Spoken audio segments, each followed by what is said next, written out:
Man, oh man, oh man. We are on the cusp, ladies and gentlemen, god dang it. We are 6 days away from Microsoft hitting that E3 stage. Oh my gosh. Oh my gosh. I'm so excited. I am pumped up. I can't wait to talk about these predictions that I believe are going to happen. Man, it's going to be an interesting show. I'm so excited. This is what us, the gamers, look forward to every year. This is our Super Bowl. This is our playoffs. I mean, this is all of the above, man. So I'm just excited. I can't wait to see what we get. But without further ado, you guys know I'm not going to make this a long show, but I do want to keep the format just the same. So I want to get into, of course, my favorite section of the podcast, and that is the feedback section. And my goodness, I got a lot of emails this week. My gosh, my heart jumped for joy. Let me tell you something. I felt amazing looking at some new people writing in. So I want to start with the new writers that have come in and emailed me. So I want to shout out this brother right here. His name is Eric Ensing. I want to shout you out and thank you for this email, brother. Now, the title of his email is Teaming Up. He says, I have heard rumors that Microsoft and Sony are no longer in competition, but are actually working together with everything. Working together for the new consoles and trying to not have competition, but to only have teamwork and work together as a team for all the upcoming updates and upgrades to both consoles. What is your take on this? And he says, and also, I think the name Xbox Anaconda sounds ridiculous. And I hope that is not what they are going to call this. I heard of Xbox Scarlet, and now this? They should just call it Xbox too. Listen, Eric, man, brother, I want to thank you for this email. Really, really good email, brother. Thank you for this. I think basically you might have heard at least what I heard as far as Microsoft and Sony teaming up. I think it's more of a partnership. It is a partnership where Sony went to Microsoft and basically they're going to be using their Azure servers, basically for cloud gaming or, something along those lines, but they're not, as far as I know, they're not teaming up with each other to work on hardware, or the next consoles together. I haven't heard that before. And you asked, what were my feelings about that? Listen, brother, I don't want it. I don't want Microsoft and Sony working together singing We Are the World. I don't want any unity, brother. I don't want companies getting together with one another because to me, that's when competition dies. When people start to align themselves, not people, but when companies start to align themselves with each other, I think that makes it bad for us, the consumer, because we no longer have the options. I never want Nintendo to go away, nor Sony, nor Microsoft. I don't want anybody merging with anybody because as long as there's competition, it always makes it better for us. When PSN wasn't catching on like Xbox Live, what did they do? Sony said, well, shoot, we need to get people in the seats. They started offering the free games every month with their service. Then that forced Microsoft to have to give free games with their service. And why did that happen? It was because of competition. When PlayStation came out with the PS4, it was more powerful than the Xbox One. Now, this is an extreme, example, but I'm going to use it anyway. After Microsoft saw they were getting killed, they were, the 720p box or the 900p box. What did they do? They went back to the drawing board. They came out with the Xbox One X, and it's now better than the PlayStation 4, running games like Red Dead Redemption 2 at a native 4K. That would have never happened if it wasn't for competition. So people may get it misconstrued that I don't want gaming to grow, or I don't want people to be unified. It's not that. It's that I just don't want competition to go away. Because once competition goes away, the only people that suffer, or the only ones that suffer, is us. We're the ones that suffer ultimately. So that's my take on that. But Eric Ensing, hey, brother, don't make this your last time writing in. I can't thank you enough for this. It is truly, truly appreciated. Thank you so much, brother. Now, we had another email from another new writer, another person that wrote in, man, for the first time. So I want to shout this brother out as well. Now, his name, shout out to Jeff T.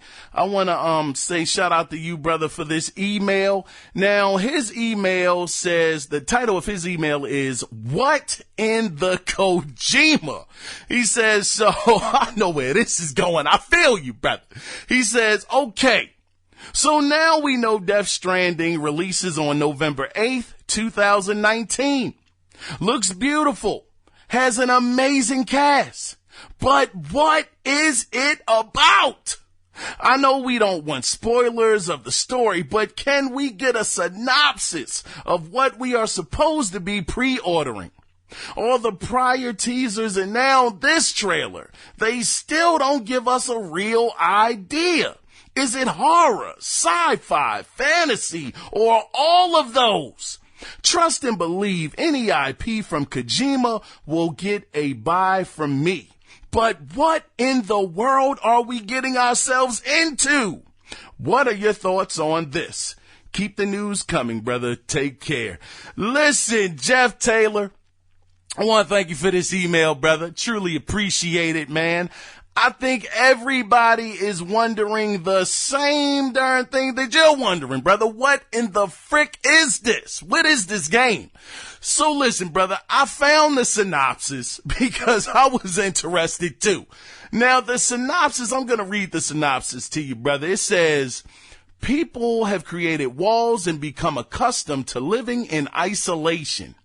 Death Stranding is a completely new type of action game where the goal of the player is to reconnect isolated cities and a fragmented society. It is created so that all elements, including the story and gameplay, are bound together by the theme of the, and I quote, strand or connection. As Sam Porter bridges, you will attempt to bridge the divides in society and in doing, create new bonds or strands with other players around the globe. Through your experience playing the game, I hope you'll come to understand the true importance of forging connections with others. Hideo Kojima. So, brother, that is basically what we got. So what I'm getting from this is, look, maybe it was some kind of catastrophe. Hit the planet, a comet, a Cupid, a Donner, a Blitzen. I don't know, brother. Something happened with the Earth. And, you know, everybody started kind of scattered out. Nobody is around. The connections, nobody can get to each other. So basically this guy, Sam Porter, he's out there, I guess, trying to bridge connections back together. Now, I don't know what, I mean, look, listen, man. The baby thing, hey, look, brother, I looked at this trailer. I didn't look at it 4 times like everybody else, brother. I wasn't going to try to wreck my brain trying to figure out what the heck was going on. So what I do, I looked at it 1.5 times because that second time I couldn't get through it. The only thing I came away, because the thing that was really, really messing with me was the baby. I'm trying to figure out what kind of correlation does this have with the world? So as I look at the trailer, it seems like the baby is like the connection to the past and then the present. And without the baby, you can't go back in time. Look, listen, brother, I'm up here. I'm confused as I'm talking to you about it. This is Hideo Kojima at his finest. Now, will this game be great? I want to believe it's going to be great because it is a Kojima game, but God dang, Kojima. I mean, man, we have seen countless trailers on this game And like you said, man, like you said, Jeff T, what the world? We just want to know, what are you trying to sell us? What are we pre-ordering? That's all. So I'm hoping that, look, November 8th ain't that far away, brother. Shoot, I don't know what they can say or do to make this better for us to understand, but all we know is we're trying to make connections. Kojima, I'm trying to make a connection. I'm trying to make a connection to how the world does this game connect? What is the story connection? What is going on? But I don't know, Jeff. That's all I was able to find, brother. It looks, like I said, it looks beautiful. I'm seeing a lot of tears coming out of people's eyes. It's a lot of, a lot of wet stuff, liquid, people getting swallowed by this black ink looking stuff. Brother. Hey, man, shoot. Hey, Jeff, at this point, brother, your guess is as good as mine. I'm going to tell you, man. But nonetheless, Jeff, that's all I was able to come up with this as far as this goes, man. But thank you again for writing in. This has been awesome to hear from you. Please don't make it your last time. It's greatly, greatly appreciated, brother. Thank you so much, man. So let's go ahead. I gotta get into the next email. Now, this is of course from my man Free Fly Ferret. What's going on, brother? Now, the title of his email is 3Bs. Now, he says, my brother. I like he starts his email like that every time. That's what's up, man. He says, my brother, while I'm excited at the possibility of a BioShock 3 reveal at E3, these Boulder Gate 3 rumors got me sweating like a fat kid waiting for the candy store to open. Hey, Free Fly Ferret. Hey, brother.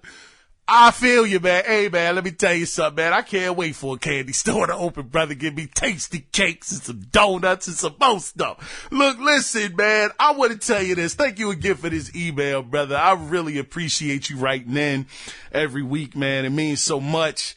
Thank you for this, brother. I would say, man, I have to be honest with you. I can't front on you, man. I have never played a Baldur's Gate game, brother. So I don't know what the excitement would be around Baldur's Gate, but I do know that that's an IP that has been around for a very, very long time. I believe it has roots on the PC. I think that's where it started, if I'm not mistaken. I could be, but I know that's been an IP that's been around for forever. But I would be excited to have it come out for you. If it's something you're looking forward to, I would love for that to be revealed, because E3 is the time.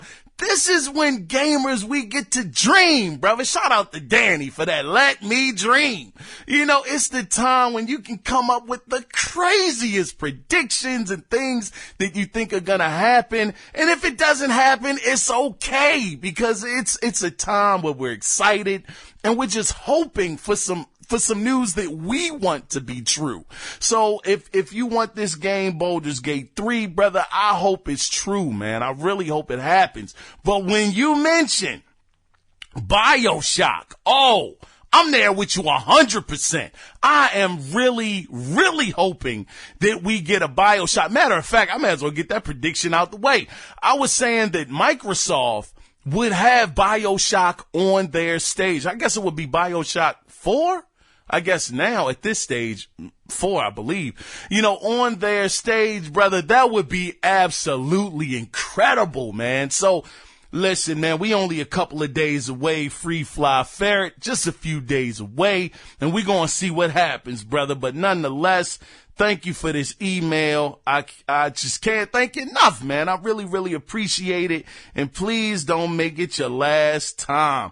Now, I gotta shout out, man, this guy, look, listen, man, this dude right here, he's held down the section for a long time, man. I don't want him to feel any kind of way, cause I'm getting to his email right now, but I gotta shout out to Cody Clark. This brother, he's been rocking with me for quite some time, man. So shout out to you, brother. And let me get to your email here. He says now the title of his email is Stolen Participation Trophy. Oh man, I know what this is about, brother. He's talking about last week, right? I had posed that question, man. Could Sony steal Microsoft's thunder at E3, their E3 thunder? So Cody Clark writes in and he says, man, I didn't want to think about who gets and who takes whose thunder when. Lots of the time, Microsoft and Xbox sort of pull a fast one and circumvent expectation. Ooh, shucks. He says, though sometimes they just drop the ball. He says, could Sony throw down some news before, during, and after E3 to pull interest away from Xbox? Sure. I feel like it would be a lame move. But then again, controlling the narrative is something Sony has been very good at for the last 20 plus years. I mean, if Sony comes out the gate and says, we're working with Microsoft on an XYZ game and it'll be cross-play, Xbox, PlayStation 4, and PC, and it's going to be baller, amazing, and too big and too sexy for Nintendo, then I'd be down like gangbusters for some super hyper hybrid project. Do I expect that to come true? Sure. As much as I expect the Washington Bullets to beat the Redskins at Polo and convince their terrible owner to change their horrid name. Lucky for me, we have the Ravens and more current Super Bowl rings. Listen, brother, hey, man, I want to thank you for this, Mr. Cody Clark. Man, look, check this out, brother. It would be interesting. I'm laughing. I'm going to tell you something. I'm going to let you know something, inside thing. Whenever you hear somebody laughing on a podcast, they're like, man, we trying to get our thoughts together, brother. And that's exactly what I'm trying to do right now. I'm stalling for time, man. I'm trying to break down this email. But basically, yeah, they could. I mean, it's been talks that, The Last of Us, it could happen. A new IP is still out there that nobody knows about from Sony. They could possibly bring that on maybe a day later to kind of take away some of the steam. I mean, I believe that Sony is going to be relevant some kind of way in the conversation, but how they're going to be, I haven't figured it out yet. But nonetheless, man, it's going to be interesting to see, and I can't wait to see what we get. I almost forgot, brothers. God dang. I have a doggone voicemail this week, man. Can you believe it? Man, I'm firing on all cylinders this week. By the way, Cody Clark, thank you, brother, so much for this email. I can't thank you enough. Really, really appreciate it. Thank you, brother. But I got a doggone voicemail. I can't believe it, brother. So let me go ahead, play this voicemail, and we're going to come back right after this. Take it away, Mike. Hey, Kiaun, it's Mike, Game Enthused. Hey, I was listening to Analog Circle this week, and you're talking about the David Cage games coming to Epic Store and talking about Heavy Rain and how much you liked it and everything. Reminded me of when Heavy Rain came out. I didn't buy it, but I rented it, and I started the game at I think about 8 in the morning. And I played through the entire thing, finished somewhere around 1:30, and it was just a whirlwind, and had a lot of fun with it. Always wanted to play through it again. Never got around to doing so, but still something I'd like to do someday. And I piddled around with some of the other, the earlier one, Indigo Prophecy, which they now call Fahrenheit, the previous game from David Cage. I feel like I piddle with that once in a while, and maybe one day I'll finish that one too, but only played a couple hours. Anyway, hope the audio quality is worth listening to. I'm calling hands-free in the car. Like I said, I was listening to the show, and I just figured, I'll give you a call and tell you what I thought about it. So anyway, great job, Kiaun. Talk to you soon. And once again, that was Mike. Shout out to Mike from the Game Enthused podcast. If you guys are looking for another podcast to listen to, they go over pop culture, they go over movies and games. So they definitely have a lot more to offer than me, brother. I'm going to tell you that. But if you're looking for an alternative, definitely check those guys out. They cover a lot of bases. So shout out to Mike, shout out to Aaron, and shout out to Tiny for the work that they do over there at the Game Enthused podcast. But I want to tell you, Mike, man, listen, brother. Heavy Rain, like I say, I'll stand by it. Yeah, the controls were a little clunky. They weren't the best. It was some things that you had to do. It was kind of cumbersome, and it wasn't always comfortable, some of the button layouts. But, man, when you got past the controls, and I know that's so cliche to say, though, it's like controls are everything in a game, but they weren't that bad to the point where you couldn't adjust. But once you got past that, you got into the story, you got into the background of these characters, the world, the graphics. Man, it was so awesome. And I'm so glad that you brought up Indigo Prophecy, aka Fahrenheit. Now, I played that on a demo disc. This is when I was broke. I was poor broke. Okay, brother, I had about $20 to my name every week. We talking hard times, brother. So getting games, that just wasn't an option, just to be able to pick one up here and there whenever I wanted to. So demo discs were my friend. I used to pick those magazines up just to get a demo disc so I could play something new every month. But I'ma tell you, was that PlayStation or Xbox?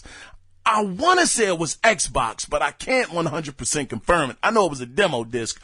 I popped it in, and Indigo Prophecy was so different for the time. It was the first time I had ever seen a game that had picture in picture, where it was showing different angles of what was going on in the gaming world. Like, they would show the restaurant and you would be in the restroom, but it would show the cop coming to the restroom via that little window. And it was just, it was so different, man. I wanted to buy that game, but hey, brother, like I said, $20 in the pocket, brother. That was it. And I couldn't get it.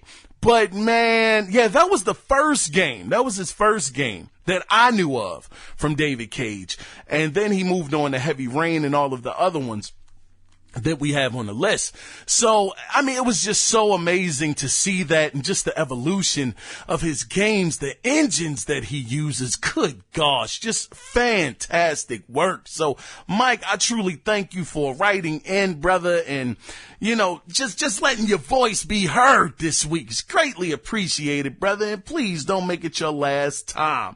Now, I gotta shout out now this brother right here, me and this brother, we have been around, man, this has been my homie since, good grief, I don't know, during their 15, 17 years, me and this guy has been friends, man. So I want to shout out Mr. Jeremy Parrish for writing into the show. And he says, now the title of his email is 100, I'm late.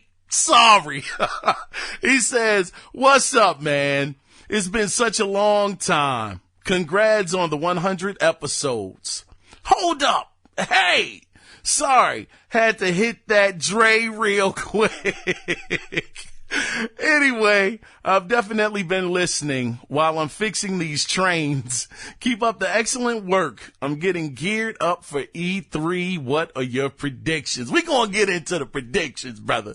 But I wanted to shout you out, Jay. Thank you, man. And I got the email. This brother sent me an email just a couple of minutes ago where he had sent me a link to all of these next generation magazines, man. Oh my gosh. That was my joint. You talk about next generation was like the best thing in the world to me. It was incredible. The news stories, the covers, the quality of the magazine was immaculate. It was so clean. The pages, they felt so glossy. It was just such a high caliber of doggone production on that magazine. I still have quite a few of my Next Generation magazines. I have all of them, actually. And when he started sending me the links to all of these different magazines, you talk about nostalgia to the nines. Good gosh, it was amazing. But nonetheless, hey, Jay, I appreciate the email, brother. Thank you so much for this, man. It's been very, very appreciated. And thank you for continuing to listen, man. That's my guy right there, JP. Man, anyway, I do want to mention something, though, that I didn't get to. It was, I wanted to let Goose know that I did get your email. I wasn't sure if you wanted me to read it, but I will share this with you listeners. Cody had said you guys should check out, let me see if I can find it. It's called Serious Inquiries Only. Yeah, that's the name of the show. Serious Inquiries Only. Sorry. Where he was saying that they throw milkshakes on people or something for being bad people.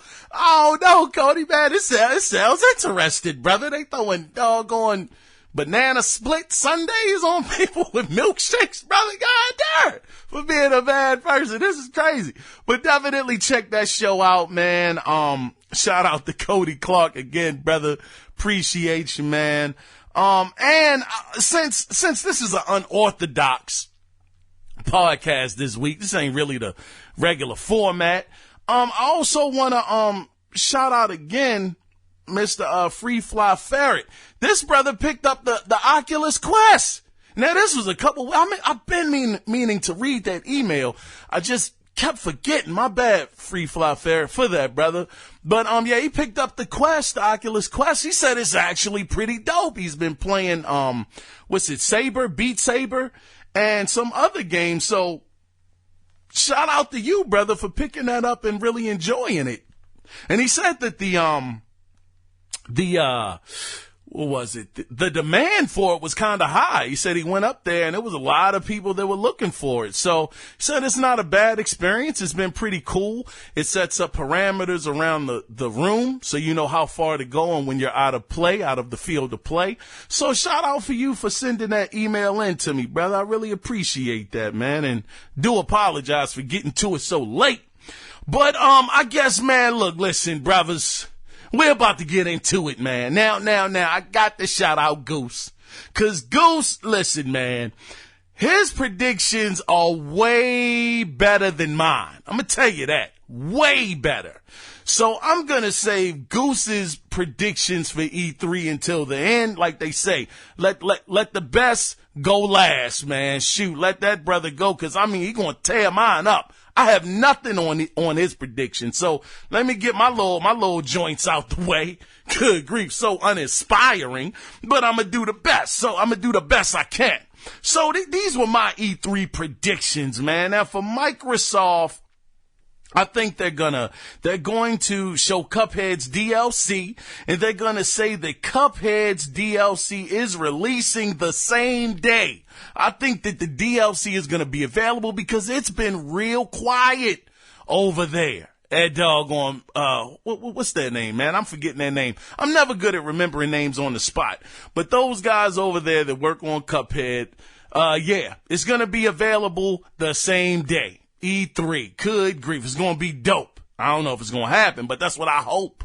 Ori 2 is going to get a release date for August. Yeah, that's right. I said it. August 18th. Let's just put it out there like that. Battletoads is going to be shown, and we'll get an update of the game because we know that Battletoads it's been said that it's been delayed. So I think we'll still get to see it, but I don't think that it's coming out this year. I don't think so, but I could be surprised. But let's see. We'll get now the last night. We'll get an update of that game. I think because that's a game that I thought was amazing looking. It looked like Flashback. I don't know if any of you guys remember that game. I've talked about it so many times on this show. Delphine Software they were absolutely way ahead of their time with their cinematography and gaming. And when I saw this game the last night, it put me right back into that feeling of what it was like playing Flashback for the first time. So I think that we'll get an update on that game and a release date. Now, I also think, now this is where you might say, now this is when we go off. We gonna go off into that wondrous doggone unicorn land. We gonna go over there right now, because these next few, I don't know, but hey, I'm putting it out there. But we're gonna see Rare's latest IP. They're gonna show it up on the stage, and I know that they have been at work. It's been talks that they're working on something brand new, and they've been working on it for quite some time. So I think we're going to get a glimpse at that on the E3 stage as well. I think that after they show that, Ninja Theory, they're going to come up there with their new IP that is codenamed Bleeding Edge, and I think it's going to come out early next year. I'm going to say February. Maybe March, we're going to see Ninja Theory's latest offerings. It's going to be amazing. Absolutely amazing. I think it's going to be a great looking game. It's supposed to be a 4-player co-op game is what they've been saying it is. Nobody knows for sure, but that is the rumor. Now, after Ninja Theory, I think that, as I said, I'm doggone, I'm trying to I'm biding for time with these laughs, but I do believe that Microsoft is going to purchase 2 new studios. We know IO Interactive has come up on the blip for them. You know, people have been saying that's in the works. We don't know for sure. I mean, we're going to know in 6 days, but I think they're going to pick up possibly IO Interactive and somebody else as well. So 2 more acquisitions, studio acquisitions. I think we're going to see the next Fable game. Finally, Fable is going to come out. It's going to be dark. It's going to be more adult themed, and the team that's going to be working on it, oh, you already know, brother. You already know. Not the Forza team, but the guys, Playground Games is going to be working on it. I truly think that's been the rumor for a long time, that that's what's going to happen. We're not that far away. We will see. Then I think we'll see a Banjo-Kazooie. Yeah, that's right. Banjo mother-loving Kazooie. Matter of fact, Banjo-Kazooie might even show up in Smash Brothers. I don't even know. You never know what could happen at E3. But I think we'll get another Banjo-Kazooie, a new MechAssault, and I think that we will see another Perfect Dark game that's going to be third person, that's going to have Joanna Dark, another dark thing, no pun intended with the dark, but, you know, another adult themed dark kind of game, you know, that'll put her in a better light, because that last Perfect Dark, it was far from perfect. Let me tell you that much. And I think that it's been dormant for so long that this would be the best time to bring it back out and to breathe new life into it. You have all of these new studios, Microsoft. You can get somebody to pick that up and really run with it. So after that, I think that, like Free Fly Ferret said, I think we're going to get BioShock. BioShock is going to hit the stage, and it's going to be amazing. It's going to be absolutely stunning. It's going to launch with the next Xbox, with the whatever they're going to call it, and it's going to be fantastic. Everything is fantastic, I say. It never turns out that way some of the time, but I always want to believe it's going to be fantastic. But that's all of the E3 predictions I have for Microsoft, but I didn't just stop at Microsoft, man. I went on and got into Nintendo. Wait a minute, before I get to Nintendo, though, I do want to let you know something. Cuphead, because it's really burning me up that I cannot remember the name of that studio, and somebody is yelling it out at me right now, and I can't hear you, and I wish I could. But Cuphead is actually gonna be released on a Tesla. Yeah, a doggone Tesla car. You're going to be able to play it while you're parked. I mean, god darn, these guys are making big moves. Teslas are super expensive. I will never own one. But anyway, just wanted to throw that out there because I was hoping it would have jarred my memory from what the name of the studio is. It's something Studios. But let's move on. Now, Nintendo, I think we'll get a Metroid collection that will include all of the Prime games, and we'll get a look at the new Metroid game that's coming out. I think they'll talk about Pokemon for a little bit coming to the Nintendo Switch. I also think that one of the big things that they're going to announce is the Nintendo 64. Since they're not good, I don't think they're going to make a mini. I don't think so. I think that instead of doing that, they'll just say the Nintendo 64 is playable on the Nintendo Switch. That would be awesome if they did that. I also think that we're going to see a new Zelda, not new Zelda, but some Zelda remakes, because a couple of months ago, it was talks that somebody was working on some Zelda remakes. They were hiring talent for the project, so I think maybe we'll get a glimpse of that as well. But the biggest thing that I'm looking forward to, and I truly think is going to happen, whether it will or not, we'll have to wait and see, is that we will get a look at the rumored, more powerful Nintendo Switch, because they said it's going to be a more powerful one and a lesser powerful one that are supposed to be allegedly coming out. And I think that we'll get a look at both, especially the less powerful one, because I don't know if you guys know this, but it was, according to Nintendo's Japanese website, I'm trying to remember this off the cuff, but according to that website, they said they've shut down the release schedule for the 3DS. So basically that means that no new games are planned for its release. And I mean, this thing came out back in 2011. So my goodness, 8 years. Good gosh, that is a long time to have a piece of hardware on the market, especially how technology works today. So I think that we'll definitely see that. That'll be the sequel to the 3DS. It'll be more powerful, probably bigger, and more of an offshoot of the Nintendo Switch. Now, I also said that I think they'll bring out a new IP, but I don't know if that's going to happen. Who knows? Nintendo they made a few here and there, but maybe we'll get another Animal Crossing or a Pikmin. People might get a Pikmin. Who knows, man? I'm up here pulling this out of my tuckus. Shout out to doggone Paris for that. But now I want to go on to Ubisoft. Now Ubisoft, I think they'll show Skull and Bones, and we'll get a release date for that, and we'll see the new Watch Dogs. Think that's gonna be there.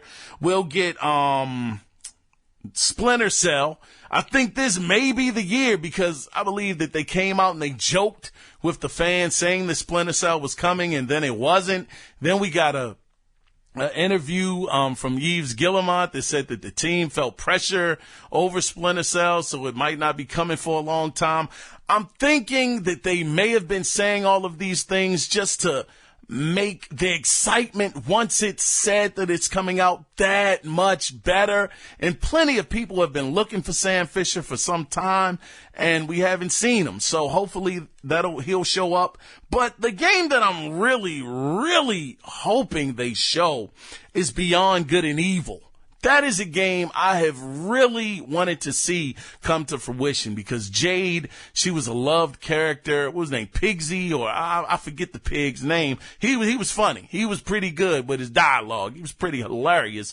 I definitely want to see that come to fruition, see what they're working on with that, see how far along that is. Maybe that'll come out 2020 with the new consoles, but who knows? But I think that was about it. I think that was about it for me. Now, I wanted to go first because, once again, man, you're going to be way more entertained with Goose's predictions for E3. Now, let's get into Goose, because, man, get into Goose's predictions. Good, great. Now, the name of his email is just called E3 Predictions. Man, here we go.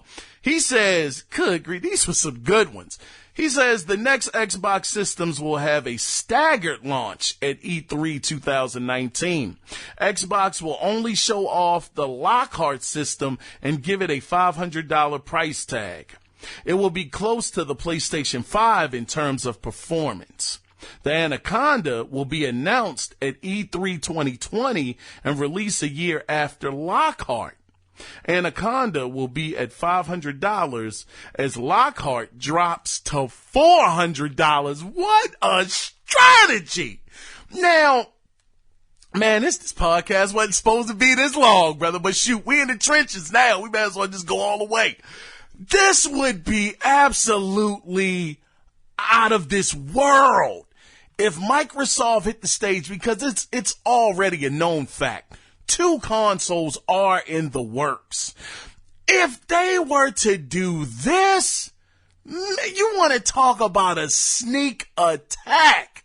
You go ahead, you have it up to $500 this year. Next year, the price drops because the newer model is coming out. God darn. Absolutely incredible theory here. Now, let me keep going because I don't want to get too wrapped up, but that's really good, Goose. Now, he says xCloud will not be a separate pay service for Xbox. xCloud will be an automatic Gold/Game Pass benefit. Now, Xbox Live Gold subscribers will be able to stream a game via xCloud as it installs from the disk or internet until the local copy is ready to play. Also, Xbox Live Gold subscribers will be able to stream the first 2 hours on any video game as a demo via xCloud, and their save will wait for them. You can also earn achievements while playing the xCloud demo. God darn. I'm not even on board for xCloud, brother, but this does sound exciting. If they were to announce that it's just an add-on to the service, I mean, it's no extra fee, and you can actually play the game while it's installing via the cloud. Now, that's pretty dope. I gotta give you that, brother. That's amazing. Now, he continues to say Game Pass will now include 360 games that are not backwards compatible with the Xbox One via xCloud. Game Pass will also announce Nintendo will lend NES and Super NES ROMs to Game Pass via xCloud. During that announcement, Phil will hint that he would be open to putting PlayStation games into Game Pass via xCloud. Whoa! Wait a minute! Now, hey, like I said earlier, brother, it's the time to dream your biggest gaming dreams. Now, I'm gonna tell you, Goose, you went way over the moon with this one, brother. I mean, you went out into orbit. Can you imagine? I mean, listeners, gamers, imagine they hit the stage. Phil hits the stage and says, look, not only are you going to be able to play the 360 games that were not backwards compatible, but you'll also be able to play Nintendo games and Super Nintendo games, because Nintendo, since our partnership is good and we're clean, we're all right, we're friends, then you can actually play Nintendo games and Super Nintendo games on the service as well. Man, hey, I told you, man. I told you, Goose, he had way better predictions than I could have ever had. If this happened, I don't like companies playing friendly and all of that stuff. I don't like it, Goose. I'm going to tell you that, brother. But good gosh, that would be, man, that would be something. Good gosh. Let me continue on with his email. He says, Mixer will be updated to allow an audience member to join any game as if they are local couch co-op with the streamer. So you're thinking that basically they're going to take what Stadia is talking about doing. You buy the game, you jump right in with the streamer, boom, you're in there front and center, y'all are playing the game together. We know that Mixer, this is interesting, darn, because Mixer, we know that the biggest thing about that service or whatever it is. I can't think right now. I'm so excited, man, that, it was the latency. The latency was always low. That was always the beautiful thing about Mixer. You were darn near interacting with the people that are looking at you live. It was no long delay like on YouTube, maybe an 8 to 10 second delay. It was right there. It was snappy. Boom, boom, boom. So if this happens, that would be amazing. Jumping right in with a streamer, couch co-op on Mixer. Oh, that's nice. Now he continues to say, I keep saying continues. Look, the brother just wrote down. Shoot, I'm tired of repeating myself. Golly, I apologize, listeners. Now he says the Xbox One Elite wireless version 2 will not be announced until E3 2020 with the Anaconda. Okay.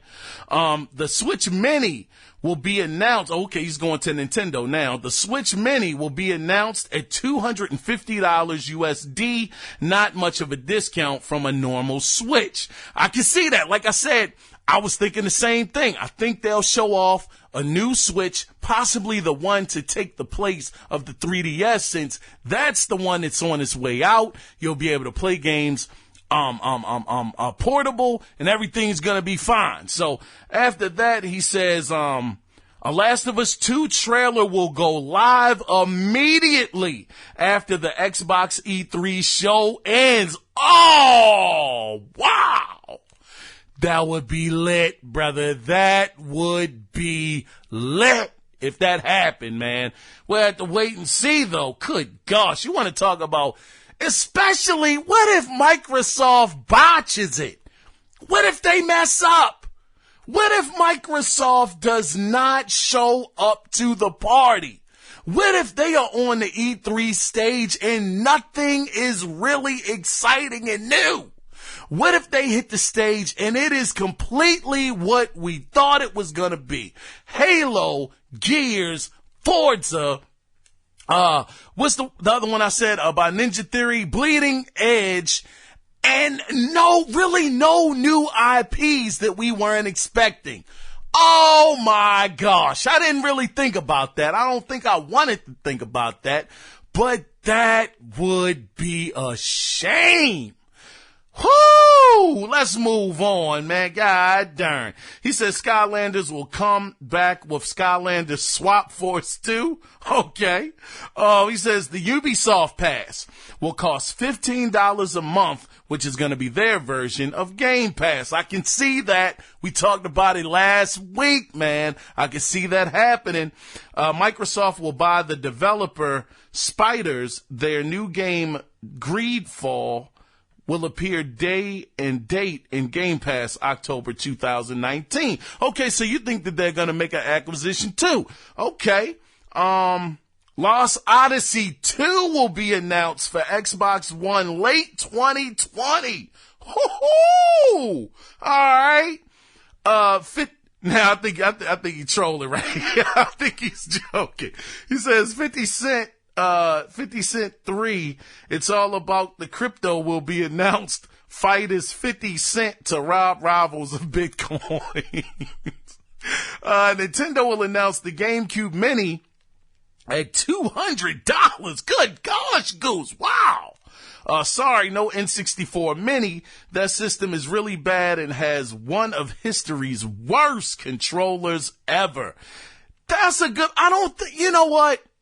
I don't think that, I don't see that happening, man. The Mini thing, the N64, it didn't have enough hits for me. It really didn't. So I think it would make sense that if they did do it, they would do it, as far as the Switch, they would just make the games compatible with the Switch. I would think so too, man. But the GameCube, that's interesting, Cody. Never really thought of that. Let's see, Nintendo's partnership with Microsoft will include being able to stream xCloud Game Pass games to Switch. Ooh. Oh, that's interesting, man. God, dog. Because if you think about it, oh, shucks, it would be able to do it. It might not have the same fidelity, but since it's working off of the cloud, it's just using the device is basically something to beam the information to. Man, that would be interesting. God darn, I don't know, man. That's heavy. That's heavy, Goose. Now we coming up on the end of his email. He says, all right, that's enough. That's enough out of me. Anything more will just make the show take too long. Goose. Man, I don't even know how to even follow that up, brother. God dag. So anyway, we gonna see what happens at E3. That was a fantastic email. Like I said, I couldn't touch this brother with my predictions versus his. Shout out to Goose making that email, brother. That was a very good email. I appreciate it, man. Matter of fact, I gotta once again shout out everybody that wrote in with the emails, because this was supposed to be about a 10-minute, maybe a 15-minute podcast, but because, so many people sent in emails, showed your boy some love, man. I appreciate it. We doggone hitting the 50-minute mark right now. So I guess we'll go ahead and wrap it up right here. But once again, if you want to be a part of the show, interact with the show, ask questions, and let your voice be heard, you can do it two different ways. Either call in, shout out to Mike for calling in, at 443-216-9934, or you can email the show, and the email address is theanalogcirclepodcast@gmail.com. Man, this was absolutely, man, I appreciate it, man. I can't thank you enough. So with that being said, man, I'm being super long-winded here, but thank everybody again for tuning in, listening to the podcast, and man, next week, oh man, you guys gonna be busy, baby. E3, you can expect, shoot, man, I don't know, depending on the news, by the end of the week, bro, we might get 3-4 of these joints. I don't know, man, we gonna see. But man, I was your host, Kiaun Mitchell, brother. This has been amazing. Very heart-touching episode. Appreciate the love, man. But with that being said, once again, dag, I almost forgot. Last episode, I had given away, it was a couple episodes before this, but last week I had given away the Game Pass joint. It's 3 months of Game Pass. Nobody claimed it yet. Listen to the last episode to get it. It's, I think, at the 20-minute mark, somewhere around in there. And the Nintendo Switch online service, it was 12 months of that. I gave that away, then back to back to each other. Nobody claimed them. So you might be able to win, man. Go ahead and, hey, man, throw your hat in the ring. See if the codes work, and bam, you too could be a winner. So let me get on out of here, man. Good grief, this has been fantastic. E3 week, baby. We are coming. We are headed towards it. God darn, the calm before the god doggone storm. So I was your host, Kiaun Mitchell, and don't you worry, brothers and sisters, I will be back next week.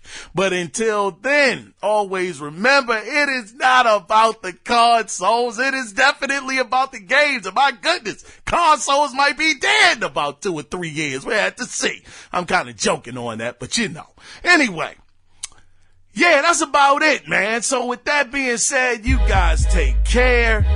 Be safe out there. Bye-bye.